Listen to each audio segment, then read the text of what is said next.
2,644 traffic accidents na ang naitala sa buong bansa sa unang 3 buwan pa lang ng 2012. Ayon po yan sa Philippine National Police Traffic Management Group. Kahapon at kaninang umaga lang, 4 na magkakahiwalay na aksidente ang nangyari sa iba't ibang lugar. Makibalita tayo kay Steve Dailisan. Patay si Daisy Ablaza matapos mabundol ng tricycle sa Kawayan, Isabela. Ayon sa pulisya, tumatawid ang biktima sa harap ng Nia Kawayan ng masagasaan. Naharap ngayon sa reklamong reckless imprudence resulting in homicide ang tricycle driver. Sumadsad naman ang 2 sasakyang ito sa gilid ng zigzag road sa Mariveles, Bataan. Ayon sa mga motorista, pag-ulan ang sanhi ng aksidente.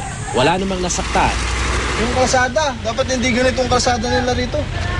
Kat eh. Kaunting basala, ano? Namudalas, ano?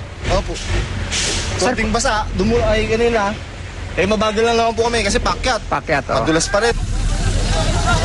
Sa Pagadian, Zamboanga del Sur, nagtulong-tulong ang mga residente ito na ilabas mula sa owner-type jeep ang isang lalaki. Naipit siya sa loob ng minamanehong sasakyan matapos itong mahulog sa kanal sa gilid ng highway. Tumagal ng halos kalahating oras bago na ilabas sa sasakyan ng lalaki na agad dinala sa ospital. Di pa alam ang dahilan kung bakit nahulog ang sasakyan sa kanal. Ganito naman ang itsura ng sasakyan ng mag-anak na Valle matapos itong masunog sa Coronadal, South Cotabato. Papunta sana sila ng talyer para ipagawa ang sasakyan ng mga may gasolina sa loob nito. Nang itabi ng driver ang kotse, bigla itong nagyab. Mabuti na lang nakalabas agad ang mga sakay. Hindi makina, electrical. Electrical siya kasi kainit ng buhil.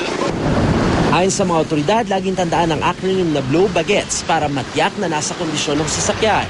B para sa brakes o preno, L para sa lights, O oil o langis sa makina, W water o tubig sa radiator, D battery, A air o hangin ng gulong, G gas, E engine, T tires, at S self. Dahil bukod sa sasakyan, mahalaga rin nasa kondisyon ng sarili. Payo naman ng Land Transportation Office Traffic Safety Division, tuwing umuulan, dapat alalay lang sa pagmamaneho lalo na sa gabi. Kundi maiwasang dumaan sa mga kalsadang basa o may tubig, banayad lang ang takbo dahil posibleng pumasok ang tubig sa brake drum at humina ang preno ng sasakyan. Steve Dailisan, GMA News.